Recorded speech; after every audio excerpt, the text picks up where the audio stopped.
Hi there, and welcome along to the Gersnet Weekly Podcast, a totally free and independent Rangers podcast made by fans for fans, where our content is always absolutely free. And as we all know by now, it's not just a podcast that we have here at Gersnet, but if you head over to the website at www.gersnet.co.uk, you'll find a whole host of other great content, including articles, social media, a very informative history archive, and the friendly discussion forums. So please do head over there if you've not checked that out just yet. The pod is going out live. It's just gone 9:30 on Sunday, the 8th of August. If you're joining us live, then thank you very, very much for giving us your evening. Frankie's sitting in the comments on YouTube. If you have any questions, anything you want to say, please do get involved with the show. If you're not joining us live, remember that the show does go out for download every Monday morning. That can be found wherever you get your podcasts, including Acast, iTunes, YouTube Caster, Castbox, Stitcher, and also Spotify. I've read that list so many times you'd think I could do that without making any mistakes. If there is anywhere else that you get your podcast and you can't find us on there, please do let us know and we'll see what we can do. Today on the show, we're going to be talking Malmo, we're going to be talking confinement, and we're going to be giving a masterclass in turd polishing after yesterday's game. Speaking of turds, allow me to introduce my guests for this evening. First of all, Alec Anderson. Alec, you're a late substitute today. You're the Alfredo Morelos of the show. Welcome along. How are you feeling after yesterday? Yes, turd is opposite. Fat, smelly. That's me. Just despite all my pounding up and down the Holiday Inn car park this week, but the Holiday Inn have sent me the bill for the damage to the tarmac. So, yeah, I'm feeling pretty much like everybody else, mate. Like the weather, it's pissing down in Glasgow, and feeling a bit down. But I think hopefully it's all going to turn around on Tuesday, and maybe we can help people feel a bit more optimistic about things. But who knows? We'll see. Also joining us this evening, very, very pleased to welcome back Dougie. Dougie, I understand that you spent the day playing crazy golf. Is that you trying to find a new hobby because you're putting football behind you? Anything to distract us from yesterday, Ross. But I'm delighted to be back on Gersnet for another season. My thanks to Frankie for having me on again. But I'm afraid I won't be my usual cheery self, as like Alex, I'm feeling a little bit blue, as I'm sure many of our fellow supporters will be this evening. Yeah, absolutely. I guess there's nothing else to do but kind of dive into this and maybe it'll be cathartic and we can go over the wounds and then put that to bed. Alec, we've been unbeaten in the league since March 2020. By my calculations, 521 days, albeit with a fairly hefty COVID suspension in the middle of that, but still a hell of a record. And that's come to a close yesterday with defeat away at Dundee United. Not the opposition that I would have picked top of my list if I wanted to lose that record. How disappointed were you to see that run come to an end? Yeah, pretty gutted. Never happy to see Rangers lose. I don't remember ever being anything other than gutted by any Rangers defeat. And of all the stupid things that go through your mind, mine was, I think the first one was 40 is a nice round number. I don't know what that means. That's fine. The other one was, unlike yourself, I thought, well, Dundee United is actually perfect. Because I thought if the run had to come to an end anywhere, there's 3 other grounds I would, I've hated losing at more. Parkhead, Pittodrie, Easter Road.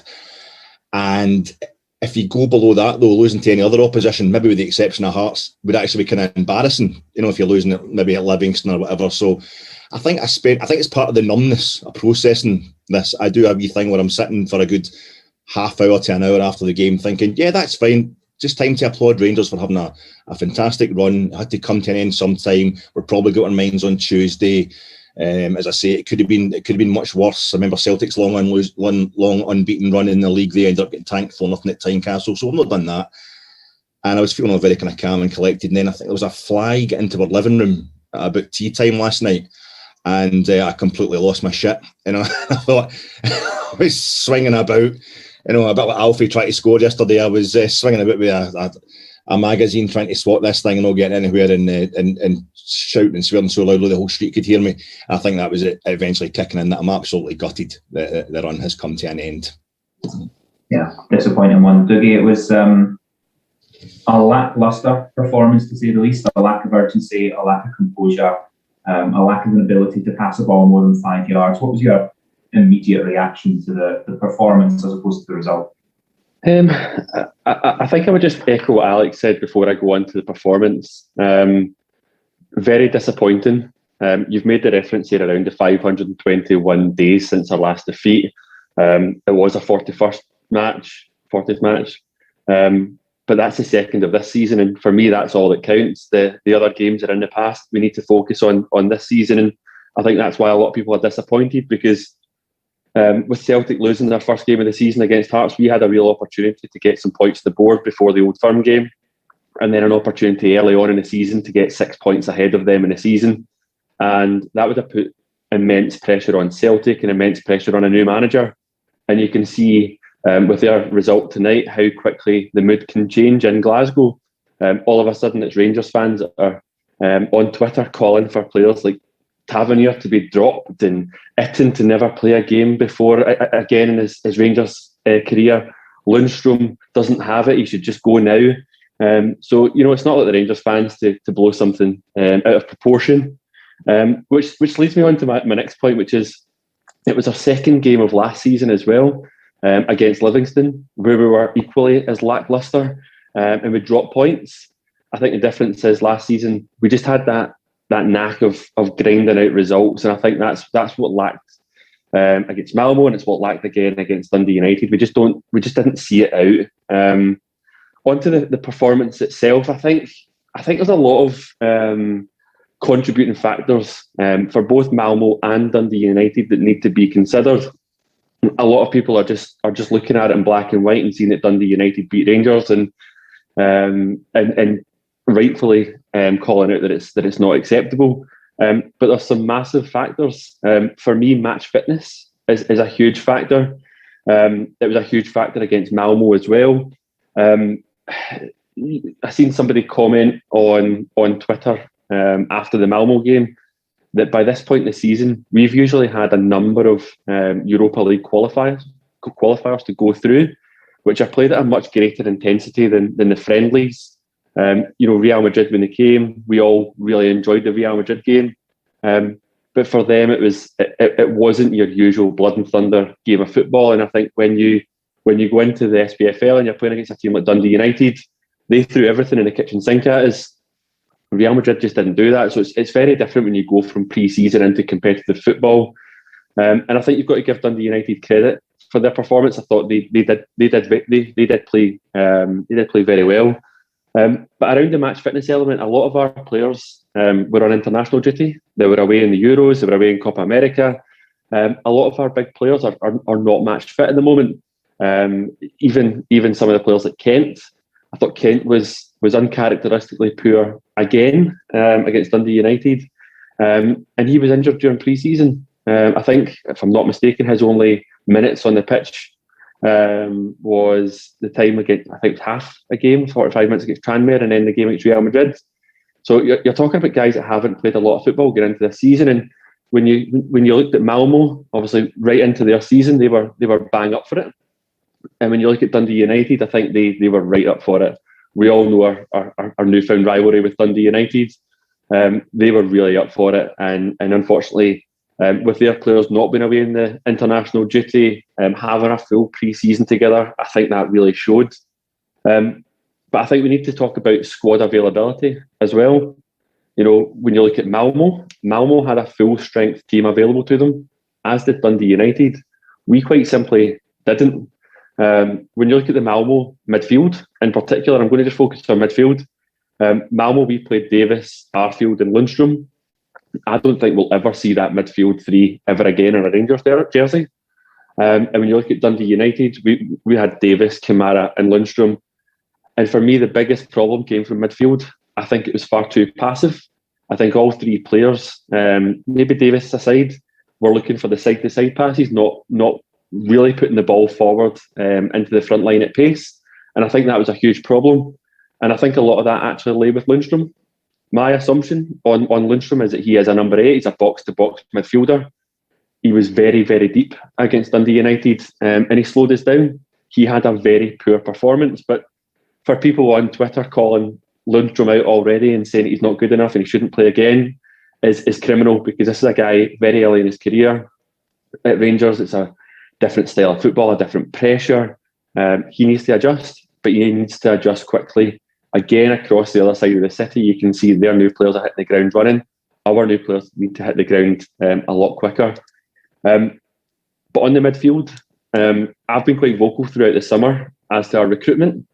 I think a lot of people have been really happy with our summer because we've managed to retain most of our key players. When we look at our squad last year, I think we lacked a central midfielder, and I think we lacked a right winger. We obviously added Lundstrom. There was talk that was a replacement for Zungu, but there was a lot of rumours about Joey Veerman. And I just want to talk about Joey Veerman for a second, because Joey Veerman's a very different type of footballer to the three that played against Dundee United. Joey Veerman's a player who can play through the lines from midfield. And actually, if you look at his performances at Heerenveen since Eredivisie started, he scored 2 goals in 2 games. I still think we're lacking a midfielder, and it's probably a bit unfair given there's a lot of talk about finances at the moment and COVID. You see the situation in Barcelona and Inter Milan. It's probably a bit unfair for me to sit here and say I expect Rangers to go and drop £7 million on a central midfielder. But when you hear a name like Joey Veerman being linked to the club and you go and you look at his YouTube, I get very excited about Joey Veerman. And when I looked at that performance, I just thought we were lacking a Joey Veerman. And I think it would have been a very different game if we'd added a bit more quality to the team. So I think even at this early stage, I think I'm questioning our signings. I'm questioning our pre-season, playing against teams like Real Madrid and not having that real intensity. But I do want to just finish off by talking about up front. Obviously, we started with Itten up front against Malmo. Itten's a very nice guy. I think Itten's a decent footballer, but he just doesn't lead the line the way that Morelos does. He doesn't have that killer instinct the way that Morelos does. And I think when Morelos did start, which was a shock, and I know we're going to come on to it, I think immediately he showed that he had a real go for it. He led the line very well for us. But it goes back to my earlier point around match fitness. Morelos and Aribo in that front three tired very, very quickly. I mean, your midfield three aren't creating a lot and they're not playing through the lines a lot. You then need your front three to be dropping deeper and collecting the ball. And they couldn't do it. You've seen, particularly later in the second half, you've seen that they just couldn't do it, and therefore Morelos went off. So I think context needs to be added to the Dundee United game. It's poor, very poor, but I think fitness-wise, we have a lot of catching up to do right now. There's a blame on Morelos as well, because Morelos came back late from the Copa America and from Colombia. I think we need to put that narrative in the bin. Most international players are given 3 weeks holiday after an international period. Morelos was back within 2 and quarantining within 2. Morelos is from Colombia. He's got a young family, he's got a newborn.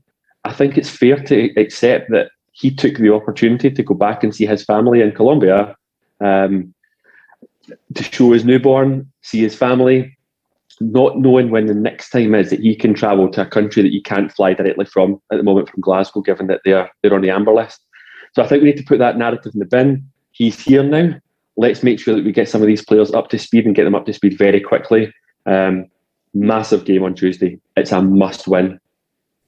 Yeah, no, I think you're absolutely right in terms of the state and the shape of the squad, and whether that's, injuries. Yanis Hadji injured, would have had definitely had a role in yesterday's game. We'll come on to talk about Morelos and Roof in a moment, as you say. I think I'm right in saying, I don't know all of the details around this, so I won't spend too long on it, but I think I'm right in saying that Lundstrom made a comment to Sky Sports before the game about an impact of COVID and certain players having to isolate in pre-season. I think the pre-season thing, pre-season is always slightly distracted by we're getting Real Madrid in for 150th anniversary celebrations, and I get that. So that has an impact. But yeah, I think you're absolutely right. In terms of the shape of the squad, who we have available and the targets that we have, the name Joey Veerman doesn't come from nowhere. Clearly the club are interested. But I think that there will be ramifications of whatever happens in Europe for us, right? The transfer window closes at the end of this month. The last Champions League qualifier is the 25th of August, I think. So there's almost a week.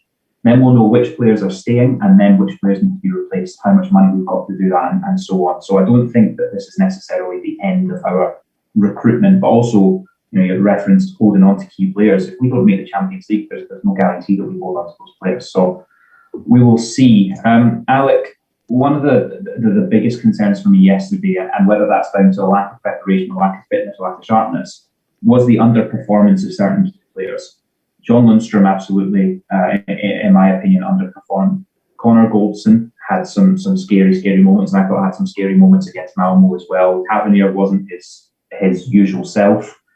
And as Dougie says there, Ryan Kent just seems a world away from where he was at certain points last season. Given how early we are into the season, but with the crucial fixtures that we have this week and coming up over the rest of the month, how much concern does that give you that key players are not performing? Yeah, I would be concerned if we hadn't won the league at a canter last season. It wasn't at a canter, on a game by game basis. It wasn't at a canter, but the end result, I think that's got a lot to do with the likes of yesterday. Rangers play in a way that we really need to be committed to it.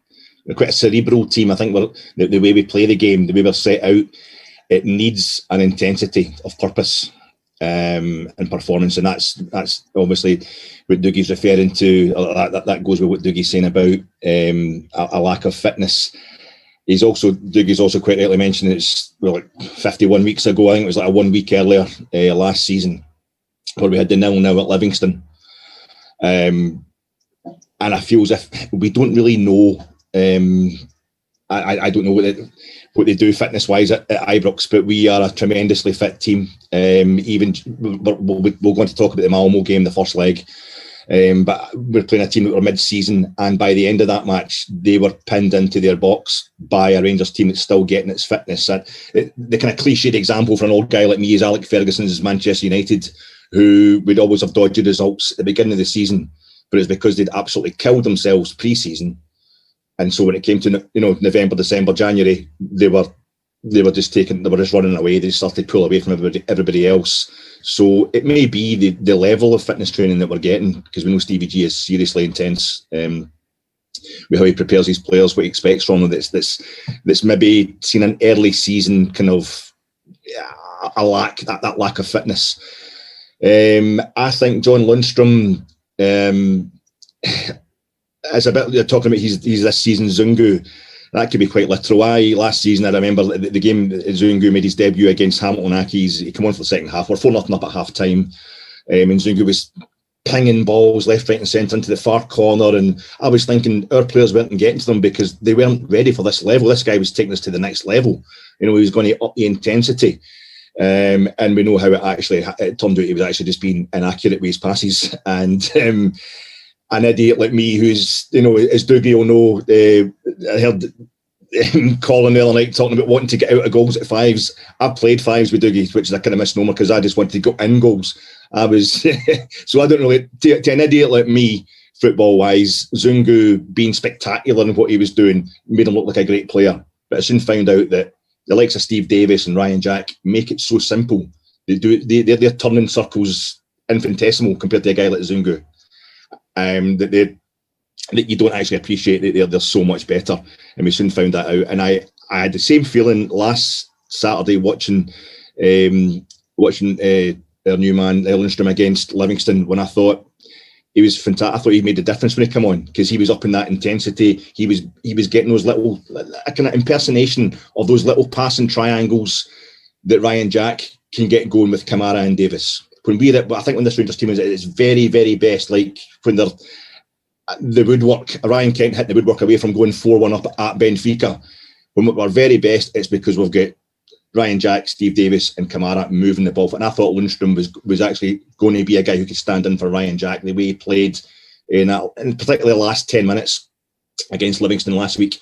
The next two games I've kind of proved why I put my assessment of him into what was calling kind of Koulibaly quarantine.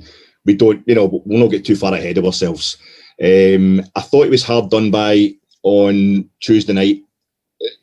He was caught between, there was two guys free, two Malmo players free in the box. There was one in front of him, there was one behind him. He was stuck, he was literally hung out to dry, I thought, with that one. He was unfortunate.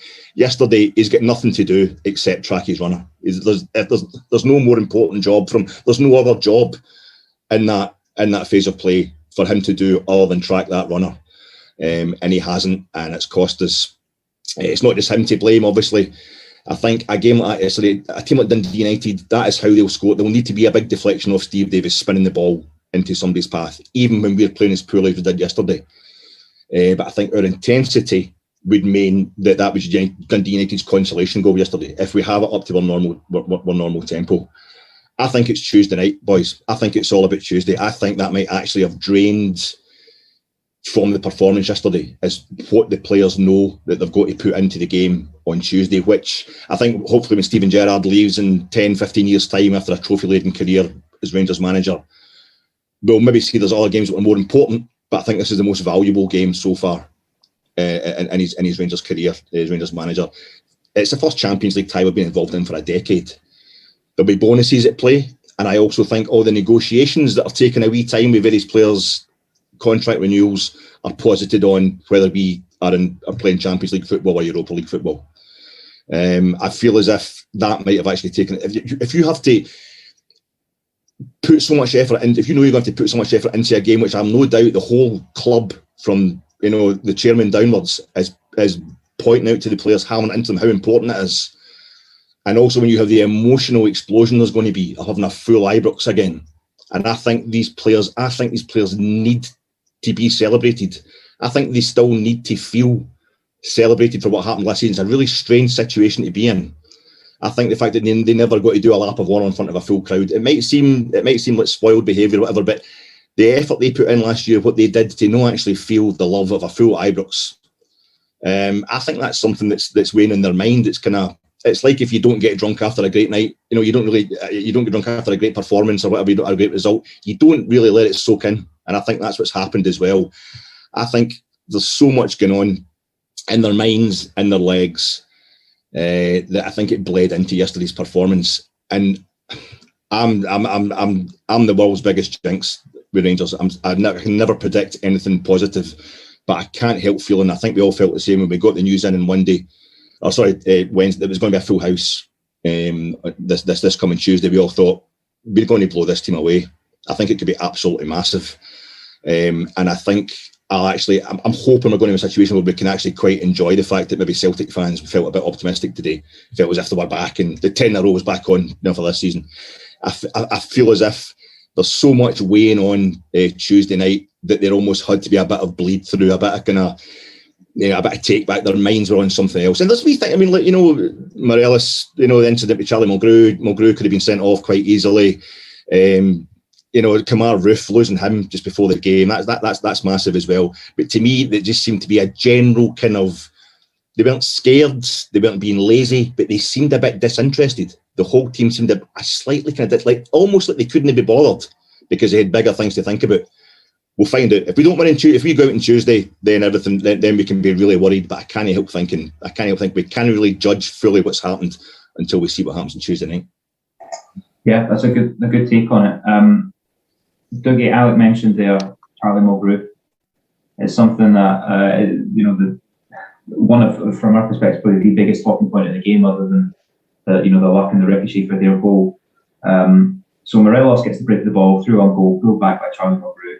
Charlie Mulgrew, who I thought actually had a good game up to that point, and I was disappointed to say that. You could see the amount of effort that boy was putting in. But he pulls him back, referee gives a yellow card. Split opinion, I think it's fair to say. In your opinion, was that a red card? Yes.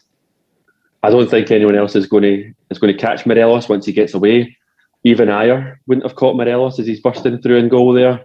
I think it's a pretty obvious red card, and I think Charlie Mulgrew got lucky. But I think it shows you the difference between the Rangers and the Celtic fans. Alex and I are sitting there raging about our performance and analysing the performance and talking about how the performance wasn't good enough. We haven't once mentioned the referee. We've not claimed any conspiracies. We're purely focused on ourselves and how we get ourselves out of this slump of two defeats. Celtic fans, on the other hand, would be talking about conspiracies and probably be splashed all over the papers around how referees are against them. For me, it's now on to the next game. Yeah, very good point. Alec, how about yourself? Penalty penalty, red card or yellow card? Yeah, well, it's obviously the conspiracy was last season because there was no fans in the crowd, so the referees weren't scared to give Rangers all the decisions that we would get, like fair decisions like we should have got yesterday. An unfit Alfie, and by the way, I think it was a red card. I think it was a red card, but I can see why it wasn't. I'm not going to go TT about it. But as Dougie's quite right, we just want to look at our own team, and I think going back to Alfie, what we were talking about earlier, I think the only thing. You're quite right to want to put it to bed, the whole kind of thing about him coming back early. And by the way, he doesn't look as if he's put any weight on, although nobody does compared to me after my summer holidays. But I think it's the manager. When the manager's actually saying, where is Alfie? We don't know. That's what, it's not completely without foundation that we're a bit worried about him. But it was a great relief, having said, to see him running about the car park, try to get himself fit any way he could. And then coming out yesterday and ready to play again. Seeing the pictures of him at training, quite happy because as Dougie, I think he's the number one line breaker we've got. But Kamal Roof is a close second. I think Kamal Roof is up there with one of the kind of cleverest players we've ever had. But I think it was a red card yesterday. And also I think that's the other thing we're taking all this into account. Like last Tuesday night in Sweden, we could have easily had a penalty or two. It should really been a red card for that kind of assault on Wright. So things are we're not going to get too down about stuff. It is still early doors, and as Dougie was alluding to, I've gone full. So I've done the total hypocritical Rangers fan thing. And Tuesday night I was saying, we have to remember last season it was September before we started playing in Europe. Our first European game was mid-September, and that was Lincoln Red Imps, because anybody can beat Lincoln Red Imps at their own place. You know what I mean? It'd be embarrassing to lose to them in Gibraltar. But it was Willem II was the 27th of September. Basically 2 months further on, and the league season started at the exact same weekend. So we were like 7 weeks of domestic games under our belt by the time we went to Willem II, who the first team we met at the kind of same standard as Malmo. And by the way, that's one of the most. I still think that's one of the most underrated Rangers performances ever. The pounding we gave Willem II in their home ground, an Eredivisie team, and it's underrated because of the team Steven Gerrard has beaten before in Europe, and the teams we beat straight after that. It was the 1st October we played Galatasaray. So we're immense in Europe. So I was thinking that's why we're up against a team that was kind of 13, 14 weeks into their season. We'd only had one league game. And then yesterday I'm saying, same as Dougie was saying yesterday, but usually we get 4 rounds. We've played about 4 games in July in the qualifiers before we go into, we're really sharp on our league games because of Europe. So I could go to look at it for both sides. I also think pre-season, I think you can read a lot into pre-season.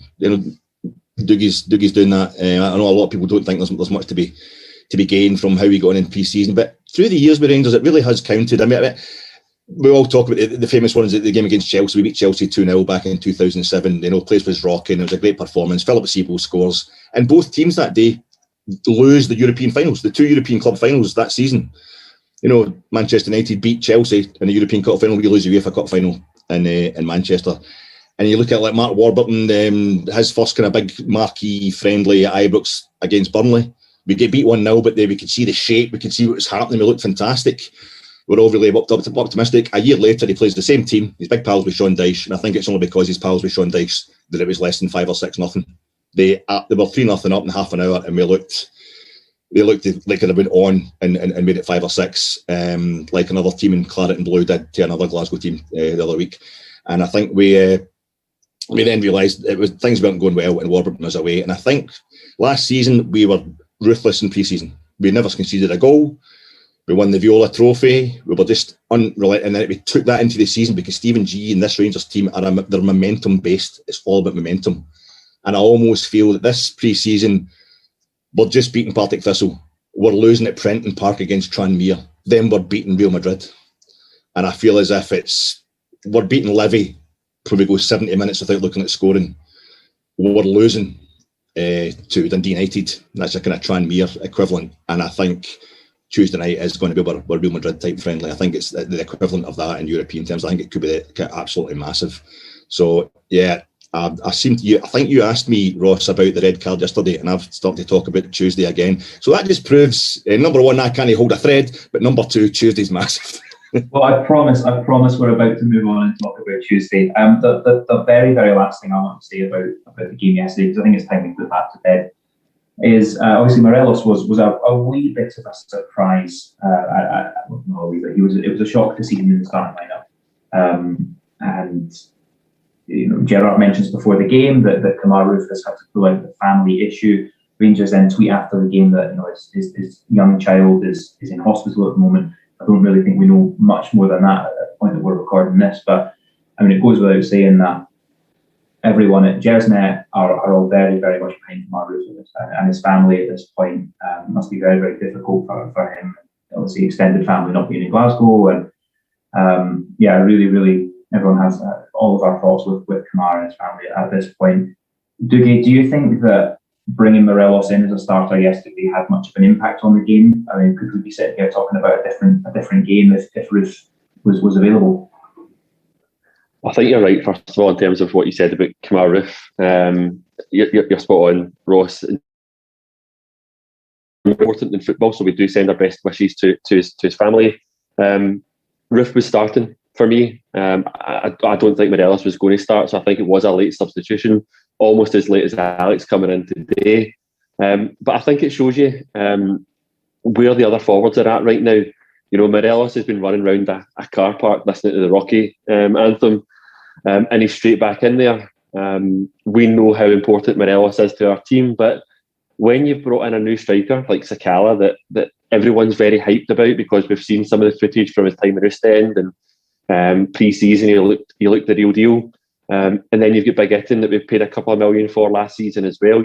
These guys should be capable of stepping in when they need to be. We've spoken a lot about our strength and depth, and right now I think there's a lot of people questioning our strength and depth because if anything was to happen to one of our top players, an Alfredo Morelos, a Ryan Kent, is the next level that we do get excited about our strength and depth. If we were to bring in Scott Wright for Ryan Kent or Itten or Sakala for Morelos, would we be as strong? I think the answer to that is absolutely not. So I think it's key to have Morelos back. As we look ahead to the next couple of games, and I'm sure we're going to do that, it's very important that Morelos gets game time. Morelos is just back. He unfortunately, for his sake, didn't get a lot of game time in the Copa America. For him to be ready for Malmo, he needed to get some minutes. I didn't think he was going to start, but I thought he would have come on as a sub. Important minutes to get under his belt for Morelos, and I'm sure that he's going to kick on now if he's still here after the transfer window, because I do agree with what you said, Ross, around the dependency on European football. And one of the things that Alex said, which I think I'll just finish on, is I think that's hanging over a number of players.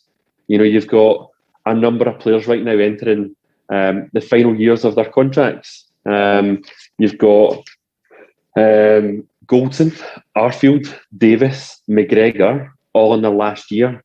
There's been talk about Goldson in particular. Goldson was poor, by the way. Goldson was poor in both games that we got beaten. In fact, both goals came down the right-hand side, which is typically strong for us in Tav and Goldson. There's been talk about the contract with Goldson. I think that contract is dependent on European football. There's a lot of players with 2 years to go. Morelos, Kent, Aribo, Kamara, Hollander. That's all of our key players. And I would just echo what Alex said. I think the European football, and this month in particular, has got a huge influence on whether those players will still be Rangers players. And I think they're thinking about that right now, probably overthinking it right now. And we really need to just get through against Malmo. If I'm not mistaken, if we beat Malmo, I think there's a few £1 million in the coffers. There certainly will be from the sales of tickets. If we get through against Malmo, if we get beaten in the next round against either Olympiacos or Ludogorets, we automatically go into the Europa League group stages.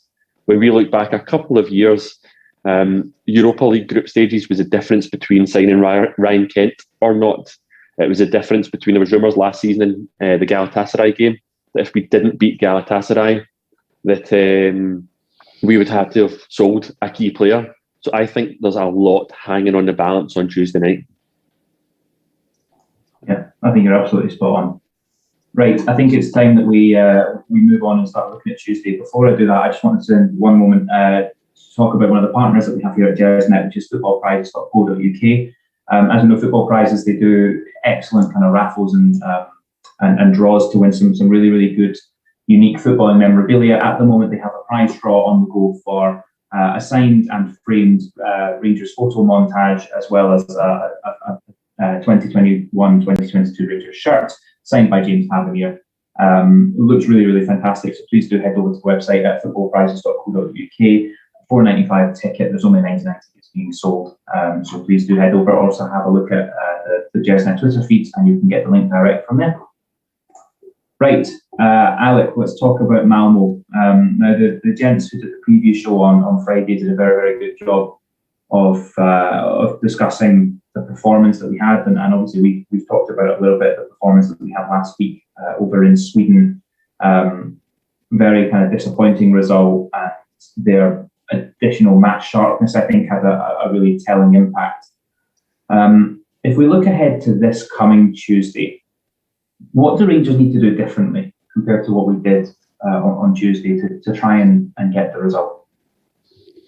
I think you're just looking at sharpness again, Ross. I feel as if that was the past two games. That's been the problem, except that in the Malmo game we ended up being sharper than them. I talking earlier. I know I'm joking about being a jinx, but I actually tweeted at half time last Tuesday the one good thing about we had a kind of disjointed performance. It was like yesterday. There was nothing to panic about, but there was just that underlying feeling that we weren't clicking. The boys were talking about that on Friday night.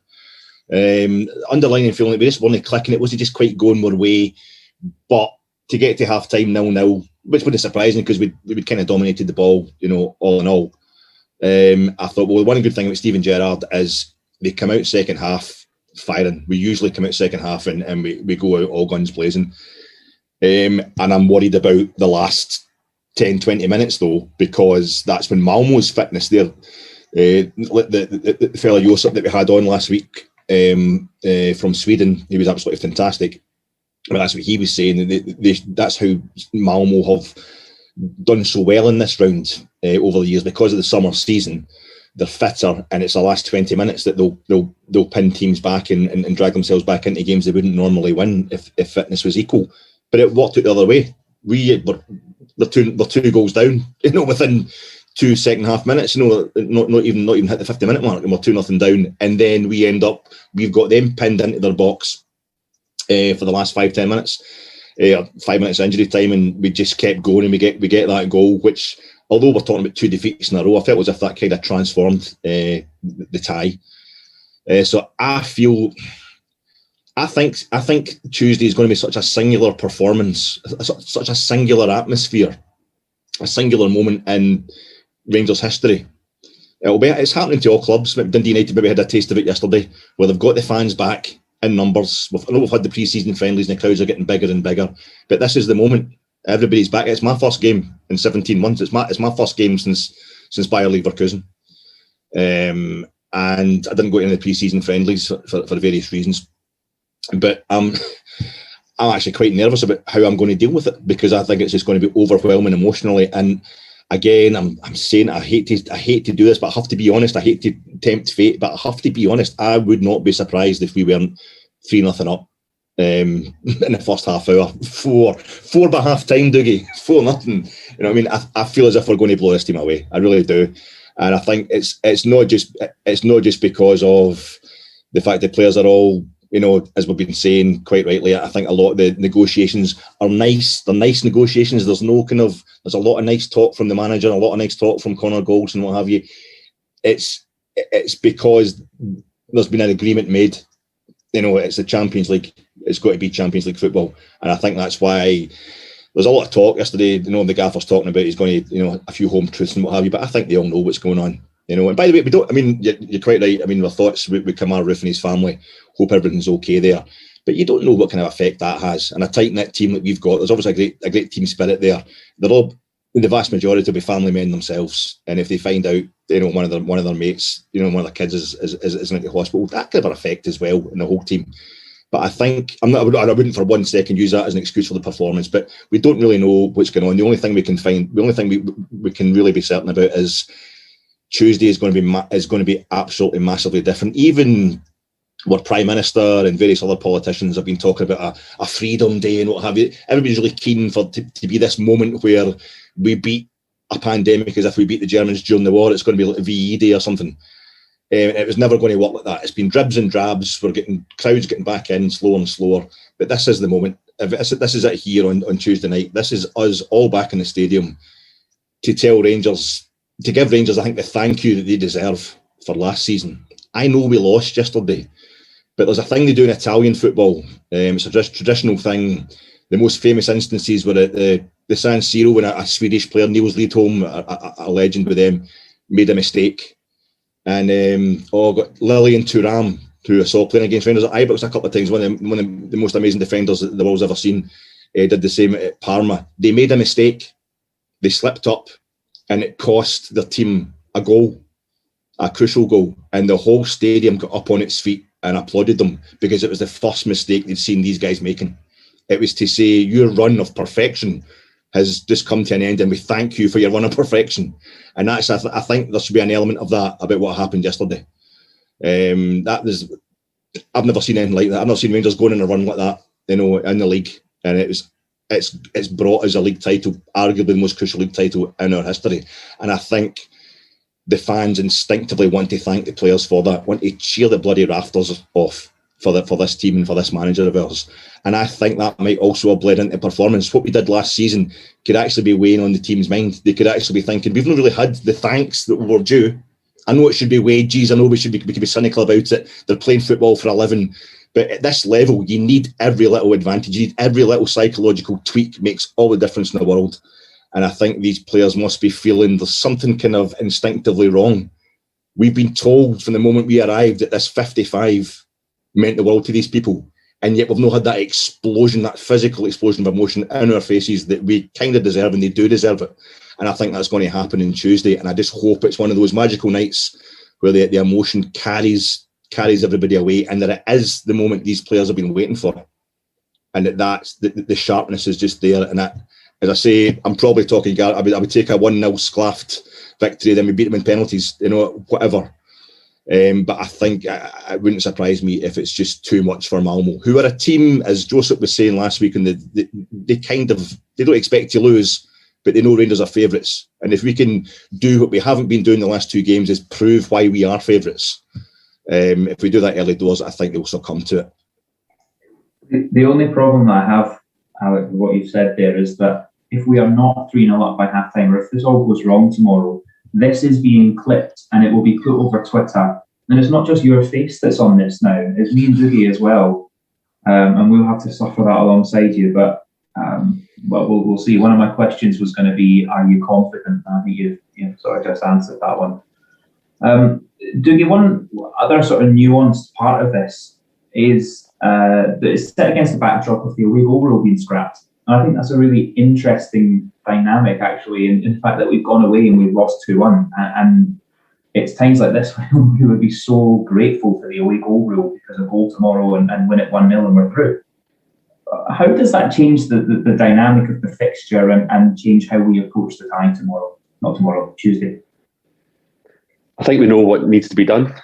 Any win gives us either the chance of straight qualification or extra time. I think it's very obvious to the players what needs to be done. And when we go into Tuesday night, we need our big players to step up. And the reference point for me is Stephen Davis. You were just talking about Malmo there, and the end of the game and their fitness and so forth. And we've spoken about our body language in the Dundee United game. They looked like they knew that Stephen Davis's goal was massive in the overall kind of outcome of this tie. And Stephen Davis is the one player who really stepped up in that match over in Malmo. And I think what we really need when they come to Glasgow is every one of our key players stepping up. We need to see your leaders. I thought Hollander was excellent in the away game. Gerrard referenced him as having a Champions League level performance. and it was only really him that was specifically called out. We need more. We need all your key players being called out. You need your back line being as solid as it's been all of last season. You need Davis performing in the middle of the park. You need Kent getting the ball, making things happen, and you need Morelos putting the ball in the back of the net. So we need big performances. What I would touch on as well is the players that are unavailable. I think we need to keep adding the context again. You know, the players that were unavailable in the first leg: Balogun, Jack, Kamara, Aribo, Hadji, Morelos, Roof. Every single one of them would be in contention for a start. So one of the things I'd mentioned earlier on is Malmo were at their best. We need to see us at our best. And I think if we play at our best, we go through. And there's a couple of names I've just mentioned there who will start. Morelos, I think, will start. And I think that'll be a huge boost from the last game. But I think Aribo will start, and I think Aribo will give us a bit more creativity. Hopefully he starts in the midfield three, because I think he's a little bit wasted when he's in the forward three, because we need somebody who can play that killer ball. And the thing that we've not really mentioned so far is the fact that Hadji's been missing because of yet another hatchet challenge in Scottish football that went with only a booking. We've been without Hadji now for 2 key games. We've now lost 2 key games. Hadji is a player who was excelling in pre-season. He did have a fantastic game against Livingston until he was taken off as well. So I think these guys being back and being available will be massive for us. The last thing I want to say, Alex, you were talking about Parma there. You were talking about the atmosphere that you expect to happen at Ibrox. And I actually have that down in my notes right now, that whenever you speak to anybody about what's the biggest atmosphere that you've ever experienced at Ibrox, most fans of a certain generation will reference Parma. Parma's the game that a lot of people will go back to and say that atmosphere that night was incredible. I want Tuesday night to be the game that a lot of the younger generation reference. Steven Gerrard has pleaded for the Ibrox support to make the noise. I hope that after Tuesday night, everyone's talking about a brilliant performance in an atmosphere that goes down in history. Yeah, I think you're right. It has to be the last 5 minutes of the Legia Warsaw time for 90 minutes. Because I'm part of that generation that never got to experience Parma. I was alive for it. I remember it happening, but there was no way I was going to be at Ibrox on a night like that. And there is a whole generation of fans, slightly younger than myself, who have had the most tortuous experience supporting Rangers. Now's the time. Now is the time.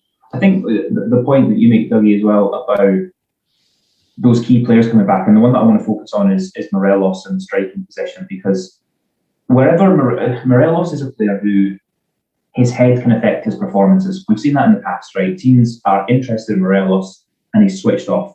He's not interested in playing anymore. And then the transfer window closes and he's right, okay, now I'll prove myself again.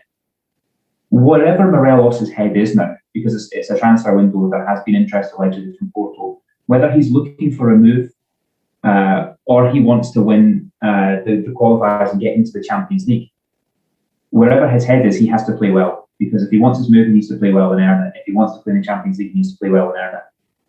And I think that can be really, really important in terms of making sure that he is firing. I think he's absolutely crucial. Alec, we have a wealth of striking options, maybe not all of them available on Tuesday. We don't know the situation, or well, we do know the situation with Kamaru because he's still suspended. But other than that, with Morelos, with Sakala, Cedric Itten, even Jermaine Defoe, is Morelos the only option to start up front for you? I think so. I think so, Ross. I would say the only option, but yeah, he's the man I would go with. And part of it being he's got the minutes under his belt yesterday. As you say, he loves this. He loves the big stage. If he wants a move, this is the way to get it. And Stevie G and him have both basically told us that he loves the European group stages because it's going to get him the move that he's always after.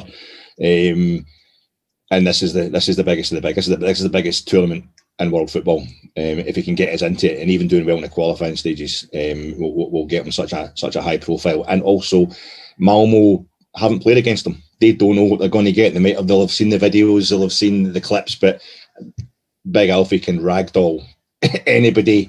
He can make it an absolute living nightmare for anybody, and he will love the fact, as I'm saying, the atmosphere. I'm hoping it's going to be explosive, and if there's one man that reacts to that, if there's one man that will play along with Rangers atmosphere like that, it will be Alfie.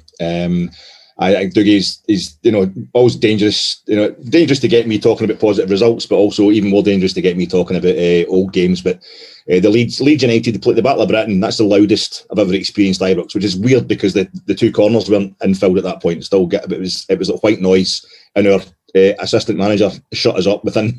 Our current assistant manager shut us up within a minute of that. In the Parma game, I was actually there with two Italians. I was there with my sister and my sister-in-law. My wife as well. My sister-in-law at the time, she was teaching English in Milan, and she was with her and her boyfriend were over on holiday. Somehow I managed to get them tickets. The price being I had to go to the West Enclosure, but we were all in there together. And they'd been over so long. The previous week we'd played FC Haka from Finland in the kind of qualifier. We'd played Parma the season before. They'd beat us in the UEFA Cup, so it was great to see. We knew what we were up against as well. And I remember we beat Haka 3-1 or whatever it was at home, and we were just kind of quite ordinary. And he's saying to me, "Parma will kill you. Parma will kill you." And I'm like, "We'll see, mate. We'll see." And I think that he's never been to a pack that he couldn't believe the transformation when he went the following week to see us in the big time. And I think the same thing applies this season. It applies to Tuesday night, the way we've started this season. Yeah. We're waiting for this, and I think Alfie would just segue into that atmosphere, that kind of explosive, this is a real Rangers, just beautifully. Look, under Walter Smith, the 9 in a row years and what have you, people forget the number of duff games like yesterday that we lost, at the beginning of the season. It's where you are at the end of the season. I would be terrified about the last two results if it wasn't for the fact that we had that league title under our belt. And I think Tuesday night we could... I'm going to do it again. By the end of the game, we could have Sakala on, we could have Defoe. We could be getting guys on for a wee run out to get them fit for the next round. You know what I mean? Well, get them fit for the next round, or to segue into the next topic, get them fit for Friday night, because it's not just Malmo, but it's two sort of midweek games, I suppose, this coming week with the visit of Dunfermline in the League Cup. Dougie, Steven Gerrard clearly has a cup problem. Right, and he's had 6 goes at it, and he's not been able to win any of them. So, how important is it that we take this seriously? That like we say, we have important league business, we have exceptionally important Champions League business. Is there a risk of us undervaluing Dunfermline on Friday night? I don't think Steven Gerrard does have a cup problem. I think last season all eyes were on the league. I think all focus was on winning 55 and, dare I say, stopping the 10. And I think that's where our players' mentality was right in. But I think if you speak to most fans after the season, and despite the 10 years before that's been, I think most fans are disappointed we didn't win at least a double. And I think that's because of, is what Alex has been saying the whole podcast, around the domination that we had over Scottish football last season, and just how relentless we were in the league. I think a lot of people were disappointed we didn't get a double. I think that message has landed very loud and clear on Steven Gerrard, and one of the things we've not spoken about is I think Gerrard will be making the past 2 performances very clear to his team right now that it's unacceptable. And a lot of the new guys, like Lundstrom, probably is the one who has just went through a relegation battle with Sheffield United and went down. He's probably not really experienced the pressure of needing to win every single game. He made a comment, you referenced his comment about COVID. He also made a comment around how we're getting ourselves up to speed still. Walter Smith is famous for saying, you're only 2 defeats away from a crisis at Rangers. And I think that's very apt at the moment. I think Steven Gerrard will know that as well. And I think we'll go into Dunfermline knowing that we want to win the cup, knowing that we've had a couple of shaky results. And I don't expect a huge amount of rotation, but I expect us, a bit like what Alex is saying about Malmo, I expect us to go in and really set a marker down against Dunfermline. Because as the games go on, our players are going to get more and more match fit. And I think with the match fitness, with the clarity from Europe, I think we are we're going to get a team that's prepared, rightfully, mentally, physically prepared for this game.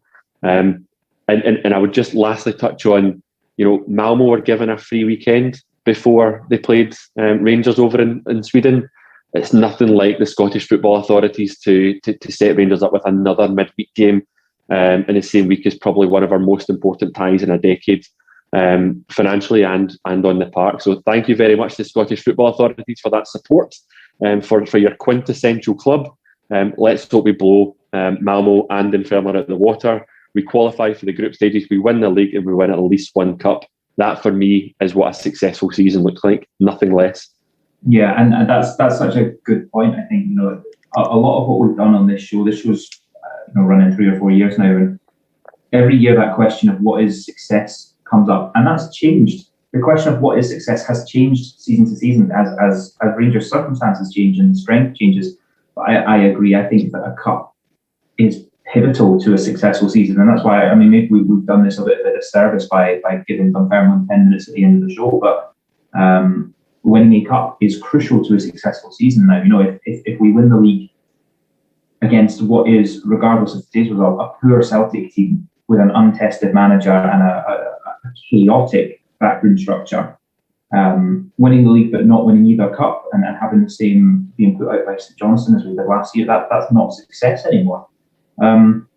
Alec, to bring us home, what are your thoughts ahead of the Dunfermline tie on Friday? I can't really think about it, to be honest, mate. I think it's like, as Dougie's saying, the authorities are basically just saying, you've got a big squad, right? Well, here you go, use it. And I think we expected to field the second string on Friday, which is shocking, because I think Stevie G, it's quite like a thing. He had a problem winning the league. He couldn't win the league at Liverpool. That's what he's most famous for, and he can't win cups at Rangers. Look, he's had 6 goes at it. He's actually got a bit of a problem getting to Hampden. We've only one semi-final and the final that we lost. We know what happened in that game. We're never going to condemn the team for that. It's all part of the rise. It's all part of the coming back. Where we're coming back from was such a low that it's always going to be, the growing pains are going to be painful. And I think the cups, the time to win the cups and see them as being the arbiter of, as being a symbol of success. It was always going to be proven that we were improving. Whereas it's kind of gone. That moment's kind of gone. We need the cups now as a status thing. It's Rangers' job to be winning cups. But I think that the league was everything. A lot of fans, we haven't really enjoyed what we've done in Europe, which has been seminal in terms of Rangers' European history. What we've done the past 3 years under Steven Gerrard, particularly when you factor in where we've come from, is absolutely remarkable. To be in the group stages at all, and then to go further and further.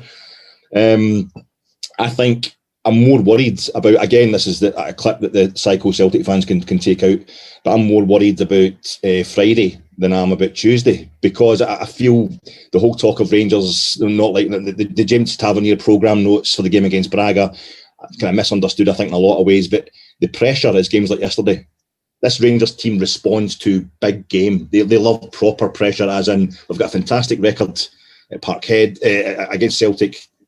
The last time we played Celtic at Parkhead in front of a full crowd, a lot of talk these days about Rangers can't handle crowds being back. Well, the last time we played at a packed Parkhead against a much better Celtic team than last season's or this season's, we beat them. Do you know what I mean?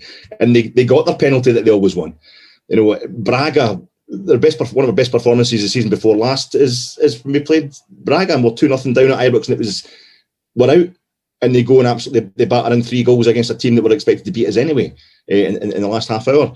It seems to be we love the big time. We go to De Kuip in Rotterdam, we go to Legia Warsaw, we go to Villarreal, and we don't lose, we go toe to toe. We love it. This team loves it. It's games like yesterday where it's like, been here, done that, or we're just expected to win. That's what they can't handle. And I think we're quite poor against games like against Stranraer, against Cowdenbeath in the Scottish Cup, our first game back.